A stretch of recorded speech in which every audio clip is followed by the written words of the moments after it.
Well, our moms think we're funny.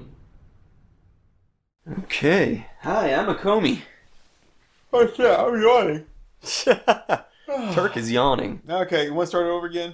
Nah, we're keeping that. Oh, wow. So we really are just like bottom of the barrel. What are we wasting tape here? Film's expensive. Hey everybody, this is Turk182. Yeah, and you know me. So, yeah. So Acomi. Yeah. What are we going to talk about today? I thought we could revisit something we did previously, which we both had a lot of fun with. The podcast. Good lord, it's getting late. The Reboot Challenge. Oh. So, for those who don't remember, we had a previous episode where we each presented the other a handful of movies, and we went back and forth on in what ways we would reboot the franchise, and like what would we keep the same, what would we change about it, possible like casting ideas, things like that. And we had a lot of fun with that. Yeah. So so we decided, you know what, let's get back into that and do that again, just because it was fun. It was a nice change of pace for us. So, would you like me to go first? Do you want to go first? I wouldn't dare think about taking away, the privilege of going first from you. Okay. Which is another way of saying I don't have anything to start off. Oh, well. So let me prevent you from thinking of anything by tossing you this one. Yes, please prevent me from thinking. I want you to reboot American Beauty. American Beauty? Yeah. It's a classic film, I think. A very, very good film. But let's say that, like, basically what's pitched to you is that, there's certain elements of it that kind of aren't aging well as the association with Kevin Spacey and that whole thing. So, that's like, I think that there are studios who would think it worth it to reboot it. I'm not saying that I think that. I'm just saying that, like, let's just suppose that there are powers out there who would say so, and so they approach you to reboot that film. So you're probably going to hate me for this, but okay. I've never seen American Beauty. You haven't seen American Beauty? Wow. No, of course I've seen American Beauty. What the? Come on. I just... yeah. Excuse me out of hell, mister. I haven't seen Yojimbo. I mean... Oh, yeah. See? You're like, what? Well, how could you not have? And I'm like, aha! I fooled you. I have seen it. Yeah. So how would I remake American Beauty? That's a really good one. It really is. I really love the movie. It's a really nice movie. I'd have to think. Because what would you... what would you remake about it? What would you change to make better? What was it missing that you were like, oh, I need to make it better? Or if it's just a matter of... maybe I just need to redo it, but give it a better cast because now we're like, oh, it's got that guy in it? Yeah, which I don't necessarily think should kill a movie, No, I completely agree. Like, I can't imagine anybody else playing Doc in Baby Driver besides Kevin Spacey. I mean, like, I'm not saying I think that. I'm saying there's enough people out there who do think that I could see it feasibly being rebooted. Okay, so... So let's break down what American Beauty is about. All right. It's a guy who's a guy that's basically having like a midlife crisis. Mm-hmm. He feels his wife is not giving him the attention that he feels he deserves. And was she cheating on him too? Yeah, they cheat on each other. Okay. Or I guess he doesn't technically cheat on her. He tries. But she was cheating on him, and so he feels, a certain way about that, which obviously would. And at the same time, his daughter, who's kind of caught in the middle of this whole thing with her parents, she ends up hooking up with, or she starts to converse and talk with the weird kid next door, mm-hmm. who turns out to have a little more beauty in his life than what she imagines, because he keeps it to himself because he just doesn't basically trust anybody kind of knowing, the person he is inside. Right. And either them trying to destroy it or make fun of it. And then and part of that's probably coming from his father, who is has got some hidden what do we call it? Tendencies. I don't want to say tendencies. He's got some he's repressing a lot of who he really is for the sake of we don't really know what. Maybe he's just we don't know like what the driving force is. Is it because of society? Is it because of his upbringing? You know, whatever it is, he just decides that, you know, I'm not going to acknowledge this part of myself, and I'm going to just, you know, just push it deep down inside, in which case it comes out in other ways. Right. Bad ways. So the movie, I think, was really well done, and I can't really say... The only thing I could say to do differently would be to do a role swap. Make the wife the one that's going through the crisis and not the husband. But that doesn't really add anything to it. Yeah. I mean, you can change it, but it doesn't really change the overall story. Now I'm just telling the movie from a different angle. I'm not really adding anything to it. Yeah, see, like, that immediately just, like, feels to me like it would just be change for change's sake, you know? Like, it's not adding anything. It's just, like, the female Ghostbusters of, like, you know, why not? Right. It's like, well, now we can see the whole thing from this perspective. It's like, but no matter what my opinion, no matter what the perspective is, it still boils down to, here's a person, you know, who's reached the, you know, quote unquote mid of their life, and they're having problems adjusting to it and feeling like life has passed them by, or that they've missed out on so many things for various reasons. Because I started a family, because I went and I, you know, got into, you know, a career early, and I never really got a chance to live my life. But it doesn't really matter whether, in this case, it's being told from the male point of view, the female point of view. Overall, the feeling is the same. Right. You know, like, you know, what they're going through is the same. Maybe how they're handling it is different, but the core of it is, here's something I don't really like. Right. And I feel like, you know, I'm at the middle of my life. My life might as well be over because I haven't accomplished anything like I wanted to. So, if looking at it that way, what can I really make different about it? I could change the time period in which it takes place. Maybe make it take place in the in the future, in space. Okay. I'm going to do a role swap. So I am going to do it and make it the wife instead of the husband. Okay. I'm going to set it in the 50s. I'm going to set it in the late 50s, and the wife has a job just like the husband, and that's what's causing a lot of this, is because now she's spending more time out in the world away from home, and she's seeing more of the world and realizing that she got married too soon. She married someone that she thought she loved, but as she realizes what love is, she realizes that she doesn't really love him. They have a kid, and it's in a time period where getting a divorce is not what people do. So she feels like she's trapped. He's having an affair, which is one of those things where back then it was like, oh, it's okay for guys to do it. I may know that you do it, everyone else may know you do it, but as long as you're not flaunting it, then we'll just pretend like it's not going on. Right, yeah. And again, it's okay for the man to have an affair. She starts having one too, and it really has to be kept a secret. Like, we can't talk about this at all, and no one can talk about this.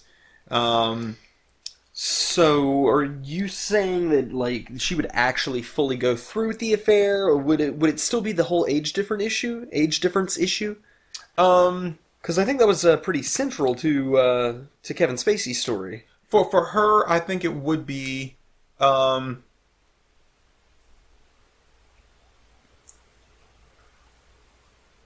Okay, I'm gonna add a different element to it, okay, which may actually change more of the story than I want to change. But I'm gonna add a different element to it. The son is gay. So instead of them having a daughter, they have a son. The son is gay in a time period where no part of that is okay at all. Right, And right. so he really kind of like fights that and tries tries to not to let people know, but at the same time he realized that there's nothing. I don't want to say there's nothing else he likes, but nothing. This is who he is, and he knows that he's attracted to guys. Yeah. And ultimately he wants to be with a guy. So it's like he's kind of like eventually he's like this. I'm not the only person that feels this way. There has to be someone else out there. He confides in someone, let's say, someone that he feels close to him who is maybe also gay, but it's just like him. They keep it to themselves, Right. Even though here's someone that's saying, "Oh, hey, I've got this thing going on," and they're like, "Yeah, I kind of want to say something, but at the same time, I don't feel like I can, Okay. or like I should." Also, that person is older. Now, the mother they're older than the son, but not as old as the mother. The mother is attracted to them because they are an attractive person. Right. And so that creates a struggle there where like the son is attracted to the guy who he's confiding in. The guy is also kind of attracted to the son, but knows he can't do anything. The mother is attracted to him, but knows that she really can't or shouldn't do anything because this is like, I don't know, maybe make it like like a guidance counselor or something like that. Mm-hmm. But also because as a wife, that's not her duty. She still wants to be a good mother, and doing that is not really being a good mother. Right. Right. And then and so there's that whole conflict of everything that's going on, which then comes to a head at the end with in a way that is not happy for the majority of them. Right. Right. Okay. I'd say I don't think that's really good, but that's the best I can come up with. I kind of threw that on you out of nowhere with no real preparation.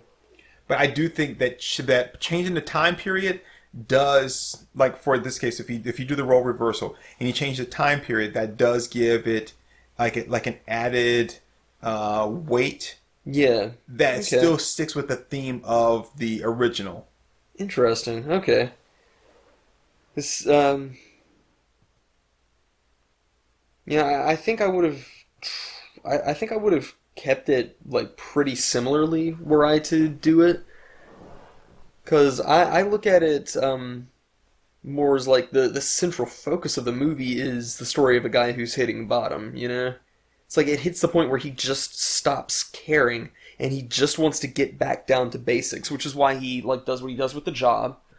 That's why it's like, what he's going to worry about is like the bare minimum of what he needs to do for a job, and he's just going to focus on lifting weights, smoking weed, and chasing skirt, basically. Which may be an oversimplification of it, but that's at the end of the day, it's like he's not putting a lot of emotion into things outside of that. But I also don't know like what would I change either. So that's pretty interesting that like you definitely took it in like the opposite direction of where I would have gone with that. Well, yeah, I think when you're looking at something like that, it's not like he's not putting any emotion into it because there's a weight that comes with that. Oh, and yeah. that's what he's trying to get away from. Yeah. He's trying to get away from the everything that's pulling him down. Like these are all the chains that shackle me to this life that I can't escape from. And it's because I care. If I stop caring, then I can be free. But it's really not that simple. You can't just not care. Right, yeah. I just know that like there are multiple scenes where, it's just him staring straight ahead into the camera while all this shit is just happening around him, And like, listening to his daughter and listening to his wife who just got laid and is therefore in like a really good mood. And, he'll just say like, I quit my job today, and they just completely ignore that and just keep focusing on themselves. and like he finally just like grabs the plate and just throws it against the wall. Mm-hmm. He's like, nobody's fucking listening. I quit my job. Everything's different now. And yeah, I know there's that scene where like he finally allows himself to open up a little bit with his wife and starts trying to reconnect with her. And she's like, "Oh no, don't spill beer on the couch."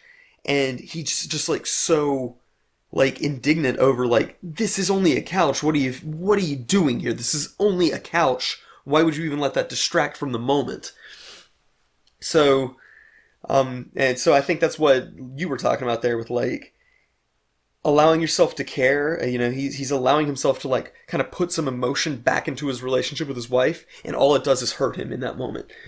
So I think that kind of feeds into what becomes just like apathy.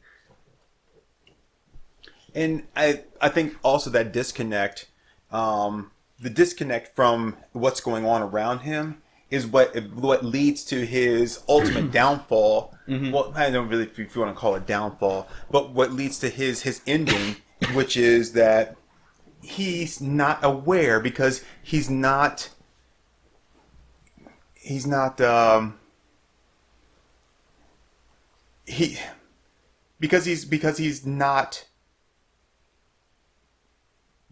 taking everything seriously, and he's just letting go. He doesn't realize what's going on around him and the perception that people are having of it. Yeah, because he's living or trying to live in the moment. And that's what I think I'm going to say. He's not living in the moment. He's trying to live in the moment. Right. And because of that, he is so oblivious to what's going on that that he doesn't realize that, oh wait, somebody out there thinks that there's something different happening here than really what is. Right.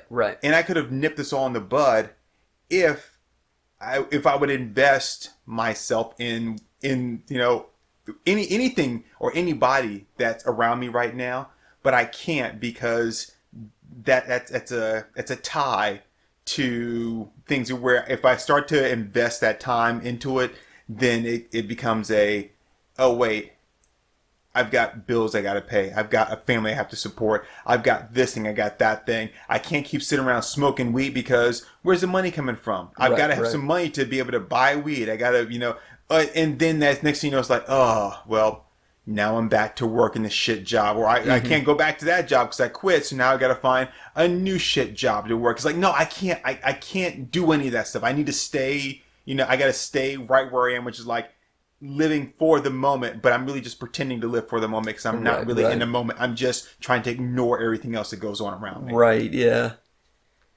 Yeah, I mean, like, I know that was a really hard one to hit you with, and I honestly don't know how I would reboot it myself, but yeah, that was the one that came to mind for me. So, how about you? You got one for me? Okay, so getting you to remake something. Trying to think. Excuse me. Trying to think of things that I like, and or like a really good movie that would be worthy of rebooting. Something that. Again, like always, I'm looking over at my shelf. I'm like, what could I do?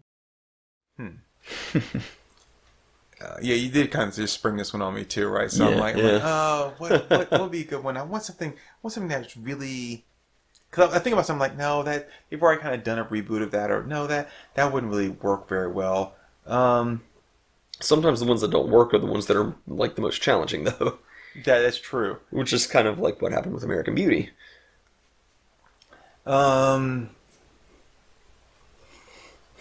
Something interesting though. You can edit all this out, right? I mean, yeah, these like super long, empty spots, yeah. Okay, good. So now I don't feel as much pressure. Like, oh, I'm just gonna keep trying to make some kind of noise until something comes up into my head. Something pops in my head. I'm like, wait a minute, that already is a remake of something else. I mean, it's I'm okay not gonna know that. It's okay to do a remake of, like with something. Oh, we've already remade this. Like, yeah, but we can do another one. Right. Just yeah. The other one is like really sucked. But dude. It's like 1:30 in the morning, and I'm trying to think of like what. Okay, so I'm gonna spy with my little eye something that is remakeable. Why do you have to do this to me? I mean, sorry. Just give me a minute. I'm gonna come up with something really good. Sure, okay. Just give me a minute. So while you're thinking, I'm just gonna bitch a little bit about. There's this company, NoPiracy.org, who's basically offering cash rewards for people to report unlicensed business software, which I would say includes things like Photoshop. I've seen them advertised in a movie theater. Fuck those guys, okay?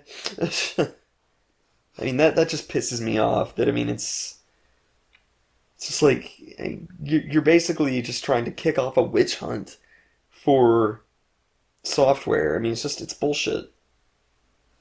Yeah, and I'm not saying that companies deserve to be ripped off or have people, make copies of, of their software and that kind of stuff. But when you have places like Microsoft and all these other places that are coming out with these like 365 versions where it's like, well, you don't own it anymore. Now you're just renting it from us. And you have to renew your license every year or pay for it by the month. They're like, wait, just because you want more money, because I wouldn't buy another copy of Windows until you force me to upgrade, or I wouldn't buy well, we made a new version of I don't know, Adobe Photoshop, right? And now it's got a sparkle filter to it, and it's going to be the same price plus $50 as the old one. Mm-hmm. Yeah, but I don't need a sparkle filter. Yeah, but we want you to buy this. But now it's not compatible. Right. So okay, guess what? Now you've got to rebuy this whole thing. I'm going to make you do it by no longer making that one. I'm not going to upgrade it anymore for whatever the new iOS is or operating system for your, for whatever it is you have there. And now when you want to buy something, like, no, we're not going to sell you the product anymore. We're just going to rent it to you. Right. Yeah. I'm like, no, sorry. I think that's kind of shitty. Yeah, no, I agree. Sorry, that just cropped up on my phone while I was waiting, and it just made me mad. Damn it, you still got me here. So now you have to make 2 edits because I'm still thinking, because you pulled me into a conversation when I was supposed to be thinking. You know what makes this worse is that if I did find a movie, you'd be like, I've never seen it before, but like I wouldn't know how to remake that because I've never even heard of it. I'm like, oh, geez, really? Well, worst case scenario, you can just give me like a brief overview, and I'll just fly blind. So that's how they handle a lot of reboots, anyway. Yeah, pretty much. You'd be like, oh, we're just gonna use the title and then just make some shit up after that. Yep. Takes a chance. I'm like, no, that doesn't do it. Okay, that's a good one. Just coming on TV. Scream. Remake Scream. So I have not seen Scream, but what? A movie you haven't seen? So I'm familiar with the basic premise, but just give me like a Cliff Notes overview here. Because I know that it's about a guy who was heavily influenced by horror films and kind of used that and decided to be like a copycat killer, basically, right? Nope. No? Okay. Not at all. I was totally off. Okay. Okay, so the actual real story is there's a guy. So there's this girl, I think her name is Sydney, and her mom was killed by some guy. I think he and the mother were having an affair, and she tried to call. I've only seen it once. It was a long time ago. Anyway, having an affair, and she wanted to call it off or something happened, and they got into a fight. Anyway, he killed her, and that was it. So Okay. now it's just this girl and her dad, and this killer shows up, and the killer kills Drew Barrymore's character, and then people are like, oh no, there's a killer running around town, and the killer dresses like this ghost face character, Right. and is going around killing people. But Now, is that just like a look he created for himself, or was there a pre-existing ghost face? just a look, as far as I know? Okay. So he running around doing this stuff. But when he called her, he was asking her these movies, like, do you like scary movies? And what's your favorite this? And blah, blah, blah. Yeah. And so he's been calling and taunting, like, his victims beforehand. And then someone's like, oh, this person is, like, using all the horror movie tropes. Or, we're Jamie Kane's character's like, we're caught in a horror movie. And these are the tropes. And you don't do this and you don't do that. And blah, blah, blah. But in the end, it all comes out to the wife was having an affair. But the wife was having an affair with this guy's mom. I mean, with this guy's dad. And it, like, destroyed, like, the parents' relationship or some shit like that. And so they killed the girl's mother. And then blamed this other random guy on it and made it seem like he was the one that was having an affair. He's the one that killed her. And so because the mom had ruined the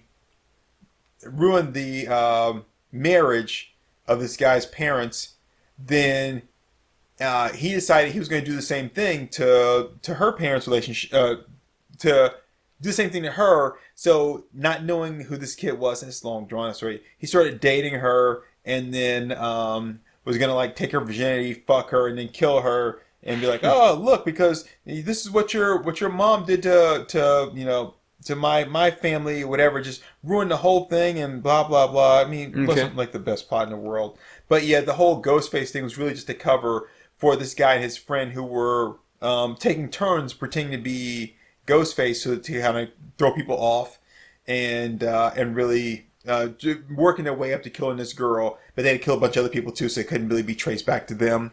And doing that because he wanted to get revenge on her ruining his parents' relationship because her mom was a whore. Well, her mom wasn't a whore because her mom had an affair. And he was like, it just kind of broke his brain. Like, oh no, my parents aren't perfect. Okay. And that's pretty much it. Okay, so how would I read... As I remember it. Okay. Yeah, I've been skimming over the Wikipedia article while you were going over that. How close was I? I'm a little bit behind, but so far you've been accurate as far as where I'm at. Okay. So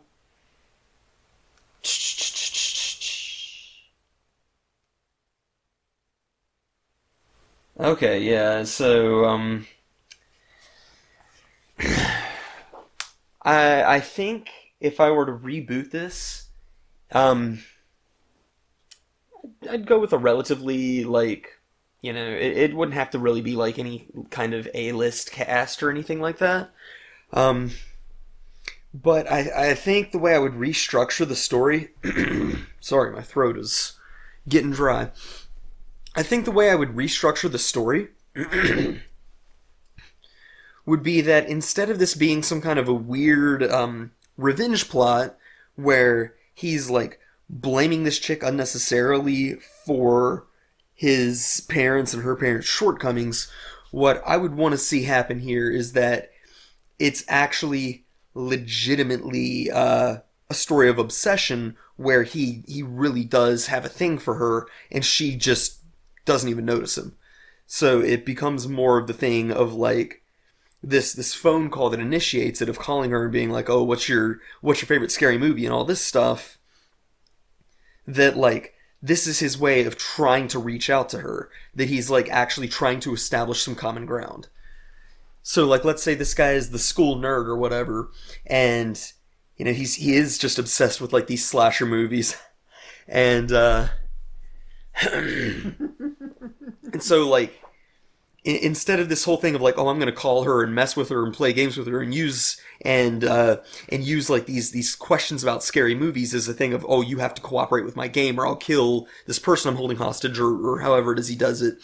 Instead, let's make it that, like, he finally works up the courage to contact her, and it's like, this is the only way he knows how to reach out, is to just be asking those kind of questions. And, she's just having none of it because it's like, oh, I don't watch that stuff. I think that stuff's for nerds or whatever. And that's what breaks him. And it's like, oh no, I'm gonna prove that my interests are, worthwhile. And so it becomes this thing of, like, he sets up this elaborate stuff. and it's just to basically prove to her, no, I'm not a loser. I'm something that you have to be afraid of as well. Okay. So it's more of like, he's proving himself, that kind of thing. And potentially, there's not even any actual murders throughout this thing, maybe.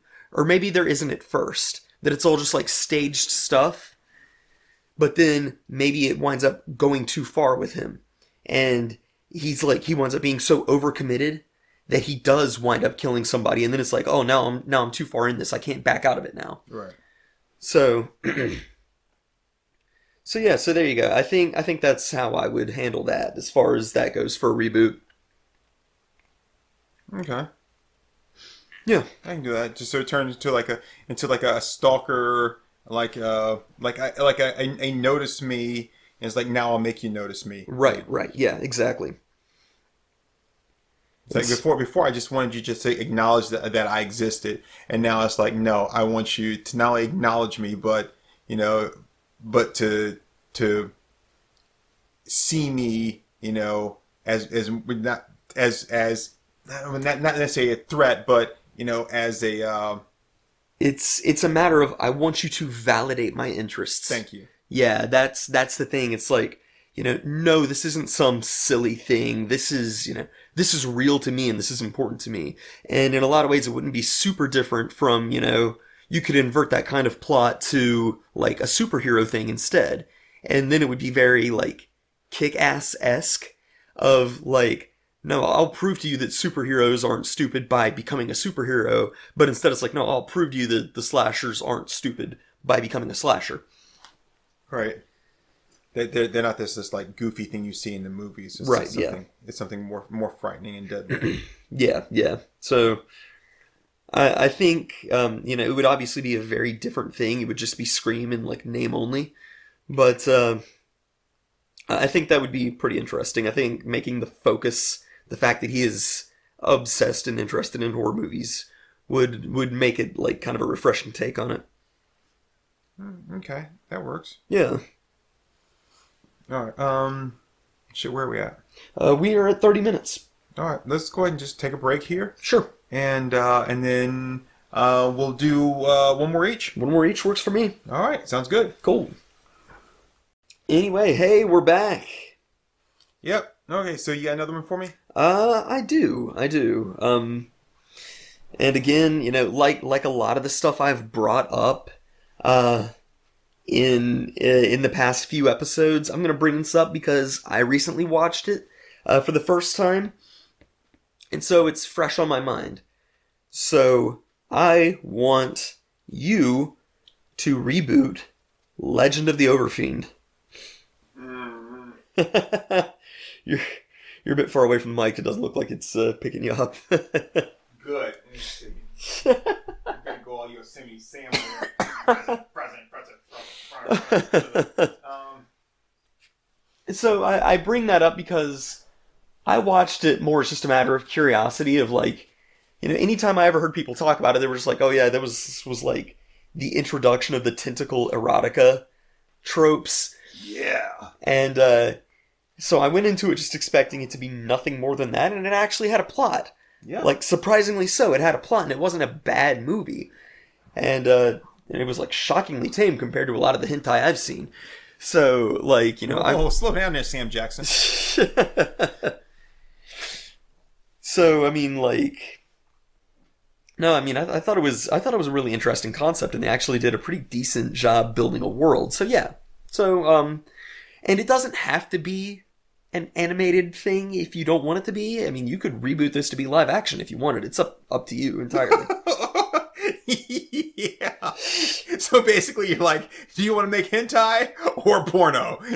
Well, no, because I'm thinking, like, does it even necessarily need to have the focal point being on, like, all these demons with, like, 6 penises and tentacles coming out of their chins?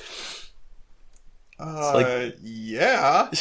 Yeah, it does. Well, I mean, it's up to you. However you want to handle this. This is your reboot, dude. That's kind of like the whole thing.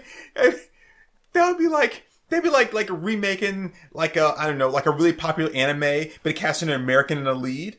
You just don't do that. Ghost in the Shell? Yeah, no, I was being an asshole on purpose. Which I don't have a problem with Ghost in the Shell, but which we'll talk about that later. But no, if you're gonna do something like that, you can't just cut out all the sex part and be like, yeah, we're just gonna have it be about this monster, and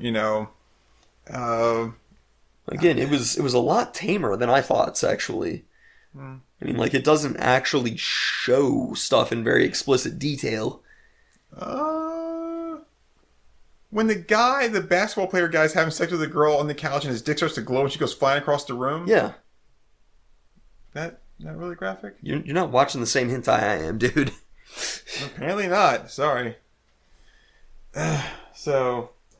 But that is a very common Japanese thing for them to use, like, light as a form of censoring the genitalia. When we were flipping through channels earlier, I almost put on Wicked City. Which, if you've never seen Wicked City, it's got a really nice plot, and I love that older, heavily shaded, like anime style. Yeah, I think you showed me the opening scene to that. Yeah, with the chick with the spider chick. Yeah. Well, then we go on beyond that and stuff. It's it's pretty cool. I liked it a lot. Because, like I said, it does have like a really good plot, and then in the end, you're like, oh, there's a reason why these two people are put together. Right. Yeah. So, Legend of the Overfiend. Okay, give me the basic plot of it again. The basic plot is that there are 3 worlds. There's the world of the humans, the world of the demons, and the world of the beastmen. And the beastmen have a prophecy that the Overfiend will arise and unite these 3 worlds into a utopia. So there are agents of the beastmen who are basically operating in the world of the humans, trying to find which human is going to become the Overfiend and unite their 3 worlds. So they're basically looking for this messiah figure. They have a few people who they suspect, this guy could possibly be it, but they don't know for sure. The demons are just basically there to live sensually, rape whatever women they can. They're just, they're pretty much what you would expect demons with genitalia to be. So, as the movie goes on, you come to find out that, the protagonist, who's this bumbling guy who basically just, like, hides out in the girls' locker room and watches them change, is actually this prophesied Overfiend. And, so this, the Beastmen figured this out right about the same time that the demons do. This makes him a huge target. So you've got demons coming after him. You've got the Beastmen basically trying to awaken his powers. And they finally are able to awaken it. And then the Elder of the Beastmen looks into his soul and realizes, yes, this guy's the Overfiend, but it's not what we thought it was going to be. And this guy is just basically the embodiment of evil. And he's like, I'm just this innocent, Japanese school guy. I don't feel evil. And it starts to escalate from there. Okay. And then, it ends, of course, on a cliffhanger because it goes on for several movies. But it basically ends with, he's not actually the one who's going to change the world. He's just paving the way for his child to actually be the Overfiend who will change the world. Wow, that's a lot to take in. Yeah, it's a very, very complicated plot. And then somewhere along the way, he becomes this 30-foot tall dick demon with 40 penis tentacles. It's kind of hot. I should be so lucky. I don't know, man. 40 dicks, that's a lot of dicks. Yeah. Just day and night, dick, dick, dick, dick, dick, dick, dick. How many dicks is that? It's a lot. It's a lot of dick. So what? How would I remake that? Well, obviously, I'm gonna make it anime. I'm gonna kind of stick with that soul thing. That way, there's no restrictions on how I can make it. You gonna go with an actual Japanese studio? You gonna do like Avatar did and get an American studio that kind of does that anime style? I'm going straight up with a Disney. Sure. Okay. No, I'm going to stay with a Japanese studio. Okay. Ghibli. Yeah, Studio Ghibli. Yeah, Ghibli. That's what I'm. Because then it'll be artistic. It won't just be pornographic. It'll be artistic. It would be a beautifully animated film. Right. Like no one draws a dick like Miyazaki. I do think that the animation team that did Akira could probably handle Overfiend pretty well, honestly. Yeah, probably. I don't know if they would want to, but they could. Yeah, they're probably not. That would cost a lot of money for me. We're like, can you guys please just do this? Just draw a few dozen penises, please. Dicticles. So we were just doing the math here, and no, I'm gonna tell him, Roger. There's no way for the human body, or even a beast humanoid body, to be able to support 40 dicks. Now we've got dicks coming out of this part and this part and this part. Right, those are all fine, but the other 10 dicks, we can't really think of a way they can actually attach to the body to where they can be controlled by the muscles. See, these muscles here, they're going to be devoted. It doesn't work. Now, we can change the design of the Overfiend by making it look more like this, and then you can incorporate that, but it's not going to have the human look that you want. It's just, and if it can't be realistic, we can't realistically show how a guy's going to have 40 penises. Do you really want that in the movie? Okay, so you'll go with the Japanese studio. Yeah. It will be an anime proper. Yes. Okay. So what do you want to keep the same, and what do you want to change? What do I want to keep the same? What do I want to change? That's that's a hard one. I feel like this would almost be easier than American Beauty, though. Well, again, it's not just as easy as, let me just say, okay, we're just gonna redraw it or give it a new studio. Like, how do I change things about it? See, so okay, we'll keep with the whole thing about the three worlds and the coming together of the three worlds. Okay. But we're gonna change it, like, why is the coming of the three worlds necessary? Like, why do we need the three worlds to come together? Why can't they stay separate? Like, what is it that is so? That is a theme that they explore in the movie because they come to find out that he has to destroy the three worlds in order to rebuild them as one. Okay. So that is actually explored. So that's feasible. Okay. So the three worlds are incomplete. So the worlds were separated. The worlds were separated at the time because there was an imbalance. Like the human world could not compete or couldn't live up to the demon world and what's the other world? The Beastmen world. Okay, the demon world and the Beastmen world. Right? They couldn't fight that. So the demon world and the Beastmen world basically just ran roughshod over the human world. They were easy targets for them to do whatever they wanted to. The demon world had no problem with, like, attacking them and, using them for whatever their pleasures were, and even just like, eating them. It was fun to like, like almost like hunting. Like, people go hunting. Well, this was their hunting. It's like, we'll just go and attack the human world. That way we don't have to worry about pissing off the Beastman world. The Beastman world doesn't have to worry about pissing off the demon world. So, but the humans, they're just sport. They're game. Right. So then that became the thing for them, and the humans were basically dying out. But the humans can't die. Everyone has to live together because it's just like any other kind of like ecosystem. Right. You have to have everything in balance. But the humans were so underpowered. The thing is, what you would eventually have would be this mixed race of sorts, where a demon would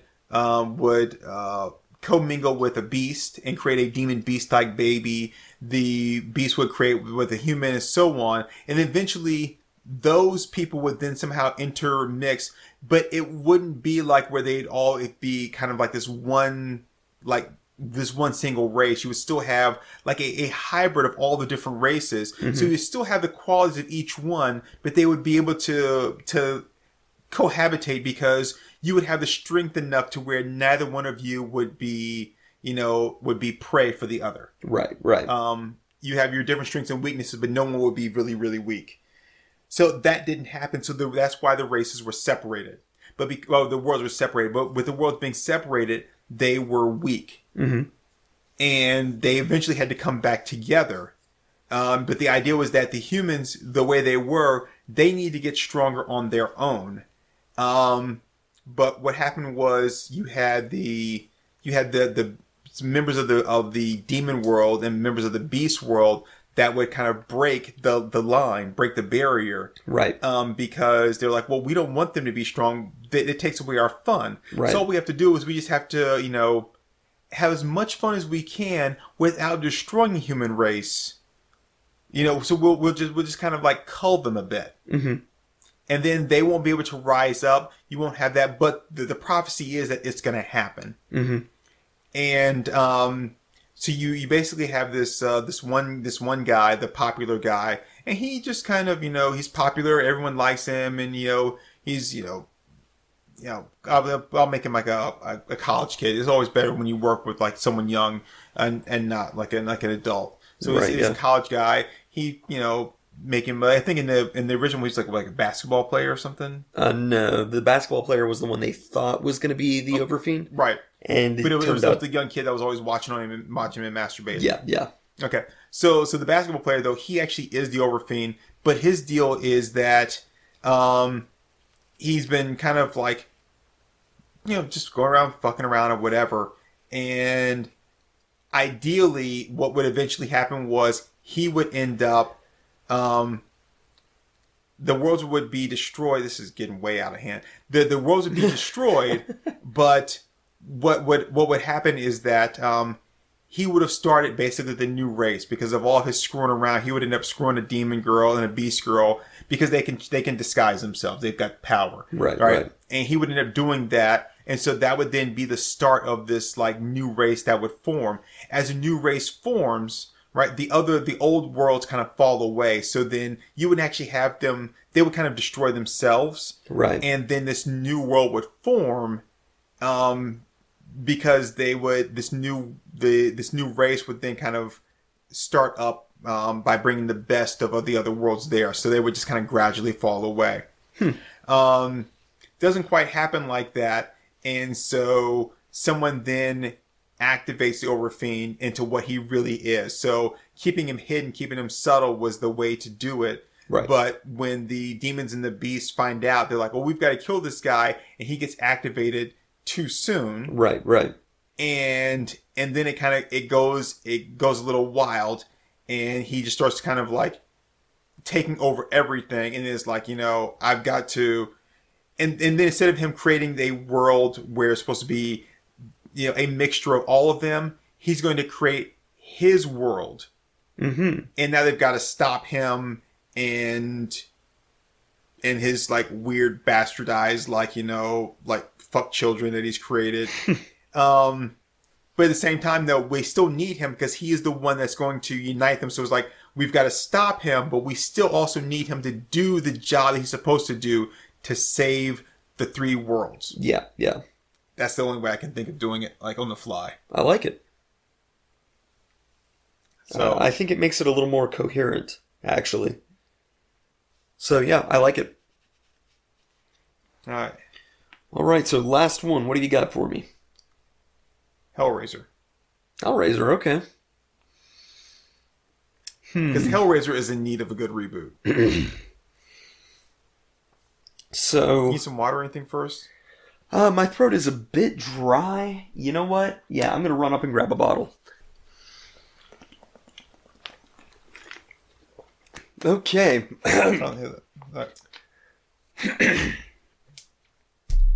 All right, that is way better. Wow. Okay. Yeah, I really needed water. Okay, so Hellraiser.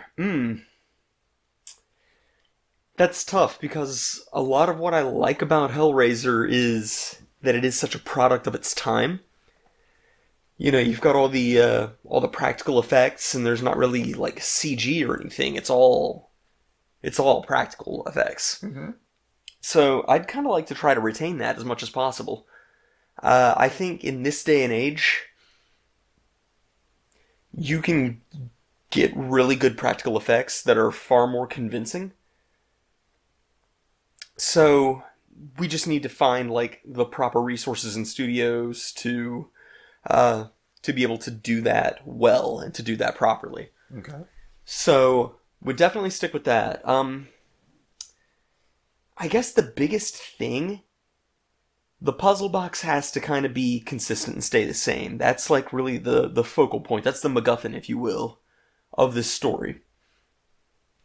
The people involved and probably the Cenobites, I think we can afford to make different and to change. Okay. So, it's been a little while since I've seen the first Hellraiser. So, as I remember correctly, this guy has traveled to like way, way far off into this faraway land, looking for some kind of earthly pleasures. And it's basically determined, he's explored every option for earthly pleasure, and now he has to look beyond that. And they give him the puzzle box, and he opens it and opens up the portal to hell. That's basically the gist of that, right? Mm-hmm. And so, and as I understand it, with the limit box, it's supposed to be one way of solving the box that opens the passage to heaven. Yeah. Every other way opens hell. Okay. I think that was described, and I've never read Hellbound Heart, so it may be described in there, but I think it was talked about in the Hellraiser comic books. I think so. That sounds right. I'm not as familiar with the franchise as I'd like to be, which is sad. So here's how I would do this differently. And it's not to disrespect the source material, because again, I really like the movies. At least, I like the first two. The third one's kind of shitty, and I never watched the fourth. I think Clive Barker actually directed the first one. Wow, okay. The first one's incredible. So, first thing I'm going to focus on here is the person involved. Instead of making him this kind of creep, this sensualist who's just looking for earthly pleasures, I want to make him a seminary student. Ooh. I want to make it that, this guy's whole focus throughout school and learning the Bible has been things like he's fascinated by the concept of heaven and hell being physical places that you can go to, because the Bible seems to point towards that kind of thing. You have like the story of the Tower of Babel, and the reason God scrambles the languages is because he's saying, humanity's going to be able to accomplish any of this stuff unless I do something to stop it. So this guy's, exploring all these ancient myths of like, you can physically move your body to heaven or hell, and then he catches wind of the puzzle box, and he hears, it's possible, if you really know what you're doing, it's possible to make it to heaven. So he goes and like checks his resources. He's talking to like all these people who are in the know, so to speak. And he's almost positive that he knows what he needs to do to open the way to heaven. So there's a lot more of like laying out the groundwork ahead of time in doing it this way. And there's not as much of an air of mystery of you figure this stuff out as you go, or you figure this stuff out over the course of several movies. This is more like he's almost positive that he knows what he's doing, mm-hmm. but then he messes it up, and that opens the portal to hell. And then we bring in the Cenobites. So I think my take would be to, instead of pulling from the movie, because the Cenobites were very different in the movie than they were from the book. I remember reading that. Okay. That, Pinhead wasn't even named Pinhead in the original book. Right. So I would want to take the basic descriptions of the Cenobites as they're listed in the book and use the names and whatnot from the book and just kind of like push those descriptions to the extreme, almost caricaturize them so that it's like really, really like extreme edgy versions of what they're described as in the book. And then it goes on from there. That now it becomes a game for this guy to try to save his soul and to try to get the box closed back. So it kind of brings it back in to line up with the basic beats of the original movie. And at the same time, he is struggling because the Cenobites are presenting this as pleasure. That's their whole thing, is we have wonders to show you, the only pleasure is pain, all that stuff. So I think that throughout this journey of him trying to, fix what he's messed up, he has to be struggling with, am I actually liking what I'm experiencing? And you have to have that crisis of faith. And I think the last element of this, because you have that moment in Hellraiser 2 where Pinhead and a few others actually kind of, do their part to help humanity. And you have, oh good, it's a fight. You have that moment. So I think there needs to be one Cenobite who realizes that, the box doesn't need to be open, that hell and earth don't need to be merged. And so he's actually trying to help the seminary student of, I can help you get the box closed. Or it could also be that maybe this student has to be faced with the choice of, wow, my teeth really whistled there. Maybe it's that the student has to be faced with the choice of, I can still navigate this to get my way into heaven, but that'll leave the box open and leave the portal to hell open. Or I can close this and fix everything and bring Earth back to the way it is. So then he has something invested to where he could actually significantly lose by doing the right thing. So, there we go. Okay. I can see that. That's not bad. Yeah, I think that could be a pretty fun approach to it. I think I like what the ideas you have for that. If I was gonna remake that, I'd like to take some of your ideas, but I maybe turn them around a little bit. Okay. I would have the guy that's a seminary student. Maybe it's committed some crime that he's never been caught for, and because he's never been caught, it's almost like he didn't commit it. Right. I killed somebody. Maybe I was drinking and driving or whatever, and I killed somebody, but no one ever saw it. So I've never been punished for it. And so because of that, it's almost like it didn't happen, but I know it happened, and I know that I'll go to hell, for this unless I can repent. But he doesn't feel like he can repent because no one knows what he did. Right. And so he doesn't feel like he can just excuse himself, because no one knows what he did.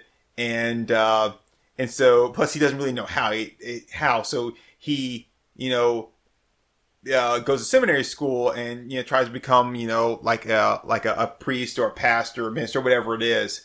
And even then he's just like, he doesn't feel like can be redeemed or that he's redeemable. Like this doesn't feel like it's enough. And he still thinks that he's going to go to hell for this. Right. So he finds out about the lament box, and he's like, well, there's only one way that I can ensure that I'll go to heaven. Mm-hmm. And so that's why he decides to get the box and try to open it up. So, cause he just doesn't feel like anything else will get him into heaven.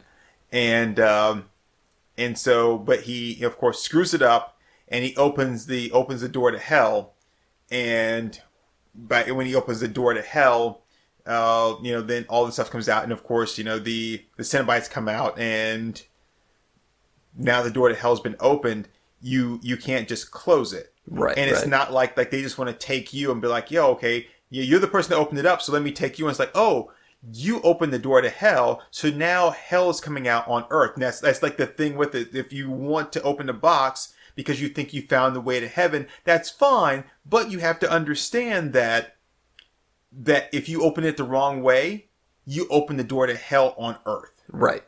So it's like, are you really that selfish that you're willing to risk that. Yeah. So the box is open, opens the passage to hell, and of course hell starts to come out, and hell starts to come out, and basically comes down to, well, the only way to stop it is to kill the head Cenobite. And of course that's done, but that doesn't work because, it's hell on earth. It's not all just entrusted to one person. You're going to lead my army, and if you die, then the army, just everything just stops. Like, no, it doesn't work that way. Right. And it's like, and basically in the end, the guy has to make a choice, and he's like, well, he's like, where all I wanted to do was atone for what I did before in the past, and maybe I have, but I just didn't feel it. Right. But now I've unleashed hell on earth, and because of that, I can never be redeemed. Mm-hmm. And I'm going to go to hell no matter what. But maybe I can save the rest of the planet, save the rest of Earth, and he does that by taking the lead Cenobite's place. So that person was killed, and he's like, well, the army's still going, but now the army's kind of more reckless. So he takes the lead Cenobite's place, and he becomes that Cenobite. Mm-hmm. And he's able to marshal the forces back into hell and close the box. But the sacrifice is that now he's trapped in hell. Not just trapped in hell, but he is like almost like the keeper of the doorway to the box. Yeah. And so everything he tried to do, he basically undoes and almost forges his own punishment. Yeah. In the beginning. Okay, I like that. See, I thought we would struggle to come up with something good with that, but I actually like both of our ideas. Well, I just basically just ran with yours. If you asked me to do it on my own, I'd be like,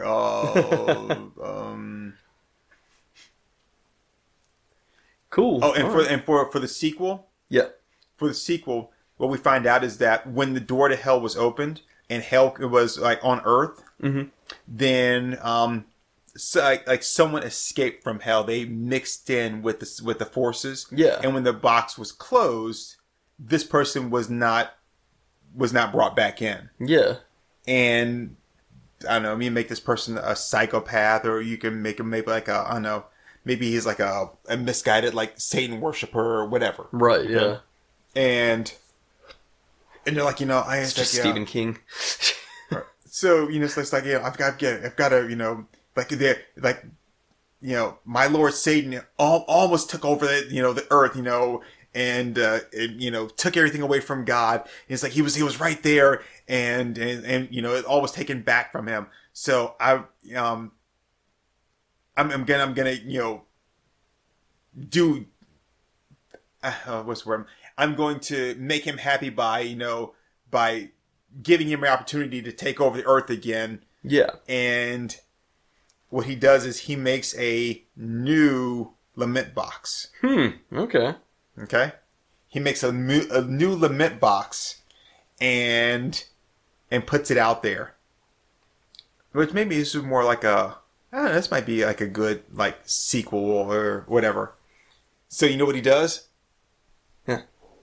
He somehow, through whatever his means are, takes over starts his own toy company, or maybe takes over a toy company, and basically makes like a Rubik's Cube. Oh, okay. The cube has like the symbols etched on the face, right? But then they're covered up with the colored stickers. Huh, okay. So then people get the cubes and they scramble them up and are trying to solve the cubes. But really what they're also doing is underneath that, the symbols are all in the cube. Yeah. And they're all opening passages to hell. Nice. And so because this thing, like these cubes are everywhere, it's not just one that you have to close. Right, yeah. And now it's almost impossible because they're everywhere. Yeah, wow. Yeah, see, this, I mean, like, I could see that being like a big multi-movie series. So that's pretty cool. Honestly, we should kind of do something with this. I like these ideas a lot. All right. And then you know how you solve it. You check out the hook while the DJ revolves it. Ice, baby. But now, how do you solve it? I was actually going to try to do the next line, but with the country twang. But I was like, I can't think of like the next line from just right in the middle. So someone finds out through some means or whatever, maybe the stickers come off or whatever. They find out about it, and there's an autistic kid. Huh. That looks at it, and he's looking at it, and it all registers in his head, and he opens the one passage to heaven. I like that. I like that a lot, and that kind of that kind of allows there to be like an autistic hero without it being really like heavy-handed or kind of forced into the story. Right. It's very like fluid and organic, and I like that aspect of it. And then the passage to heaven opens up. He steps through and he goes, "This is what you get for making fun of me!" And then he flips them all off, and then it closes. You're like, "You bastard!" He says, "Now I'll finally find myself a sweetheart." Surely not all the pretty girls in heaven have been taken. Come on, Sonic Shoe and Rosa Shoe. No, but then he opens it up, and then like, oh, now we're all saved. So I just gotta mention this because you brought up Chris Chan there. God, I hate doing this. I absolutely hate doing this. Go on.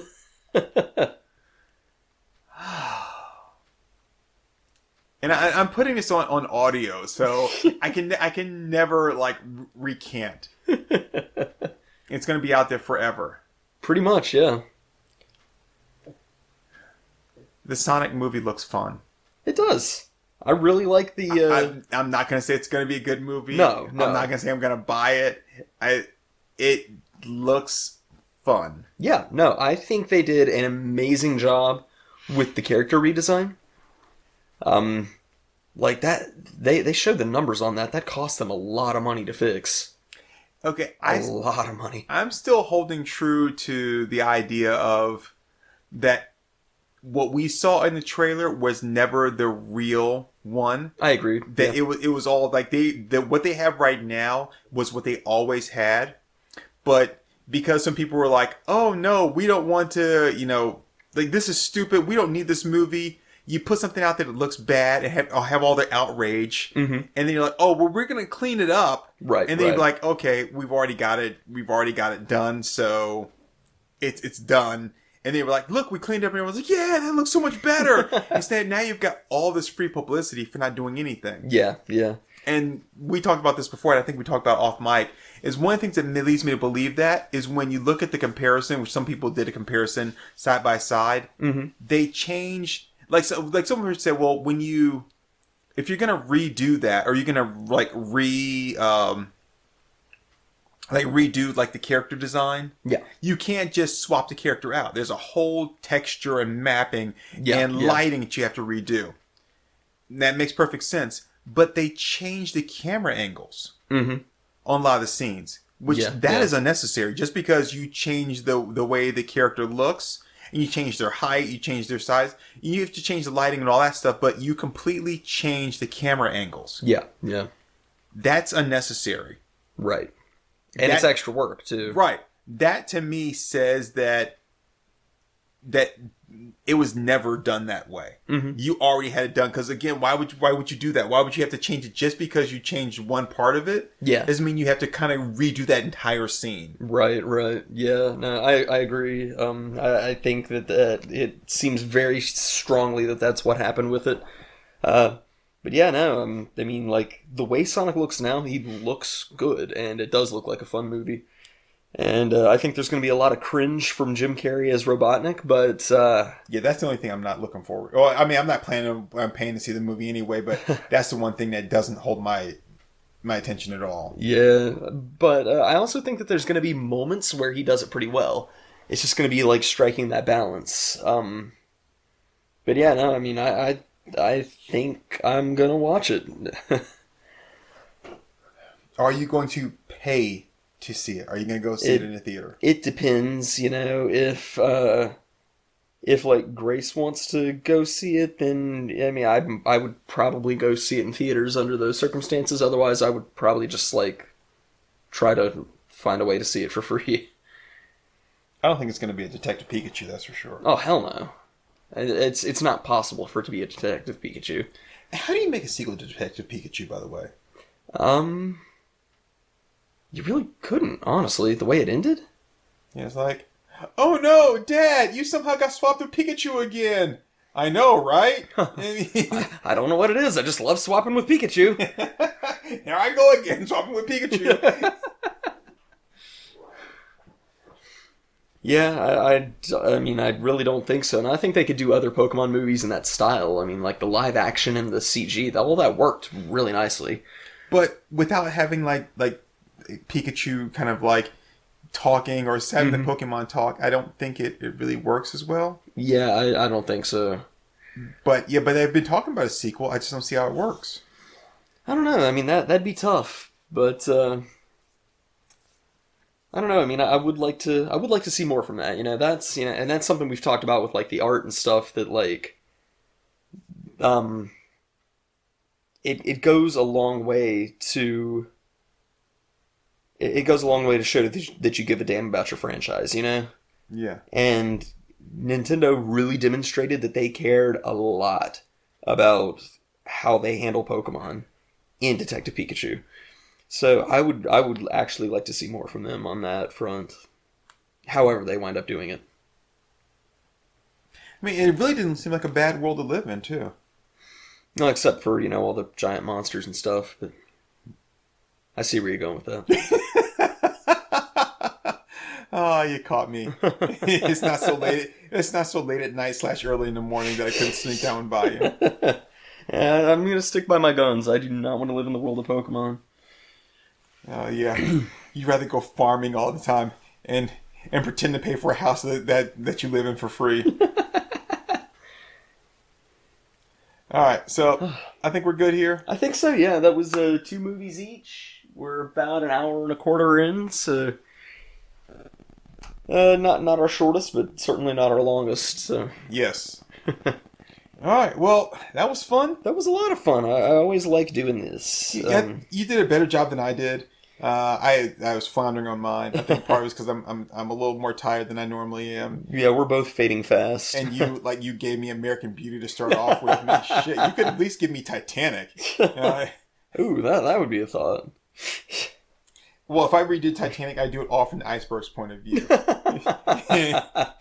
People are like, what the hell, man? I'm just sitting here, and it's like you go around. Get out of my way, you goddamn boat! It's like I was here first. Have you seen that Facebook post where it's like Titanic is just the story of an old woman talking about this time she got some really good dick on a boat?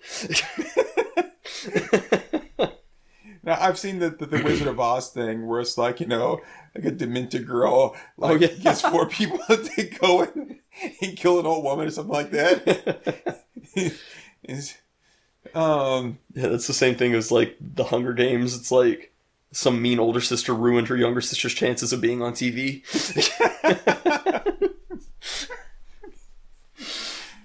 But yeah, no, I do really enjoy doing these reboot challenges, and I think we got some, like, I think some of our ideas had some wings there, honestly. But yeah, no, this has been a fun one, so be sure to check out our other reboot challenge episode, everybody, because I think that was a fun one too. Yep. So, yeah, well, it's pretty late, we're both pretty tired, so, yeah, have a good evening, everybody. Or whenever you're watching this. Just go to bed. Whatever time of day it actually is, just go take a nap. You deserve it. Yeah, if you're listening to us while you're in the car, while you're driving down the road, just put your head down the steering wheel. You It's know, good. It's you know, okay. Just you know, close your Your eyes. sunglasses are dark. You can get some good sleep on the straight stretches. Yeah. Yeah. I mean, or you can do that. You can do that thing, that you like that you do when well, it's kind of like we were talking about before, right? With the it's like, you don't have to like watch the road while you're driving. Yeah. Like the whole typing thing that we talked about, right? Yeah. Where typing is like the one thing that people seem like it's cool to look away while I'm typing. Like, oh yeah, oh I'm sorry, you had a question here while I'm typing. Let me just look at you and keep on typing away. It's like, no, that's not cool at all. Just because you're trying to show off, there's no other job or thing that you can do where it's okay for you to look away and engage somebody while you're still doing that. Like, you don't see, someone driving their car and be, looking away while they're driving. Be like, oh, hey, I can, look at this. I don't have to look at the road while I'm driving. Surgery? No, not at all. It's like I've done this so many times before. I can do this with my eyes closed even. Look at this. Dentistry? Yeah. It's like, I think I found something solid and yank. Hey, look at that. Oh, man. But yeah, no, we're gonna hop off, so catch you guys later. Later, everyone. Night. Did you hear when I